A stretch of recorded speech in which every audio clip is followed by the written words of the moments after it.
What are the 3 or 4 Senate races that you're closely keeping an eye on that you think are, the most important or going to be the most telling? Well, I think one of the things that we've done successfully this year is to expand the map. And what we've done is we're not only playing in red states. A year ago this time, my counterpart at the DSCC was saying that Republicans' failure to expand the map is going to cost them the Senate. We're now playing in 14 Senate states. We're playing in red states, we're playing in purple states, we're playing in blue states like Oregon and Montana. And that expansion of the map is a big problem. And it's a big problem for Democrats who now have to make a decision. Do they want to spend money in Colorado to stop Cory Gardner, or do they want to spend money to try to save Mary Landrieu or Mark Pryor? That's going to be a big challenge that they have to face this cycle.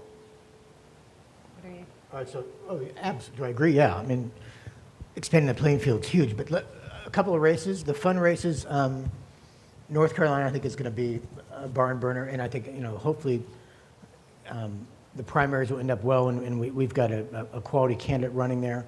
But North Carolina is going to come down to the end. I think Kentucky is going to be fascinating with Grimes and Mitch McConnell. And I think potentially the Senate could be decided by in December of 2014 in Louisiana. I think it'll be that.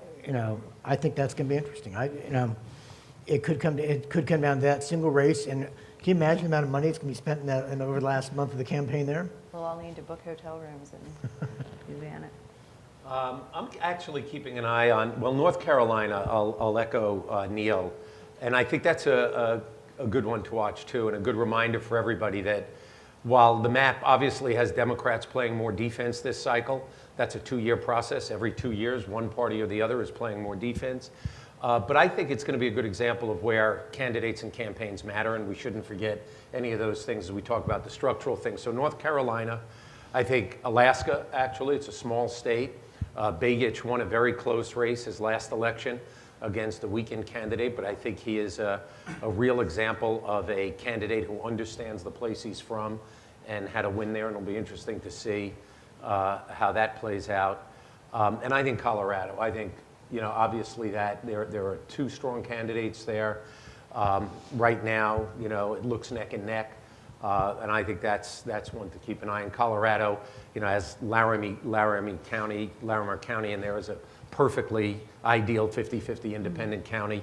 The state is very much a complete swing state. I think that'll be an interesting one, down to the wire. Well, I think if you step back for a second, you think about, of course, Democrats are more on the defensive. You are when you have more seats in the Senate. And it's not a great map, for us. If you drew up a map and said, what do we want to have in a midterm map, Democrats wouldn't put some of the states that are on there. But the first thing is every Democratic incumbent is in a position to win.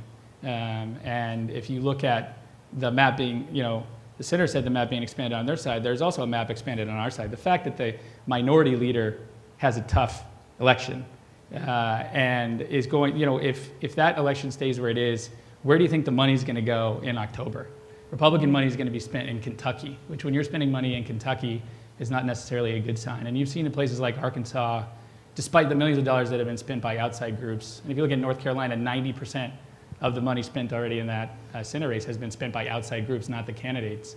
You look at Arkansas, once Pryor started going up with ads, started to engage voters, started to get his values out there, started to paint it not as, started paint it as a choice between 2 candidates, all of a sudden you see the numbers start to turn. So I'm actually very encouraged by where we are now, given that the map is very difficult for Democrats. The one thing I would say to that comment is I'm not so sure you're right that Democrats are in a great position and every incumbent's ready to come back.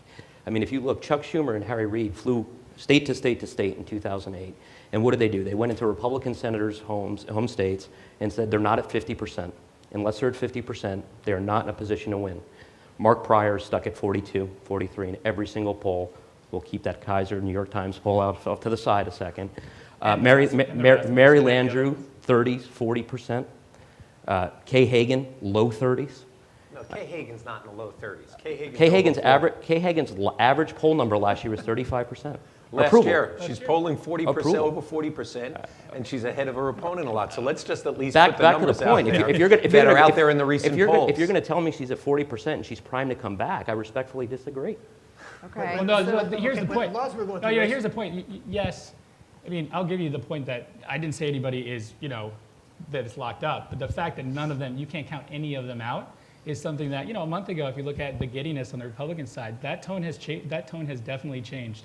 And that's because you can't count any of these incumbents out. Well, not only that, but you got to realize. Well, the other race I did want to mention was Terry Lynn Land, Michigan. The whole Michigan's going to be a fascinating race. That's going to be a good race. But everybody's going to understand we are months and months away from this election, and that is a political lifetime. There's a lot that can happen that can change the political landscape and all these races. And we've got to understand this is not Jeremy, you said it's not a national election. It's a state-by-state election. So, the national numbers are important. We're guided by them, but that doesn't, that's not key to what we're seeing going on the ground in Louisiana, Arkansas, or Iowa, or any other state. The last state I just want to throw in there is Georgia. Georgia is fascinating. You're going to have likely a Republican runoff that goes deep into the summer with a great candidate on our side who's raised a tremendous amount of money. Again, if you're looking at where you're going to put your money and you're looking at the map and you're looking at putting money into Georgia on the Republican side, it's not a great place to be.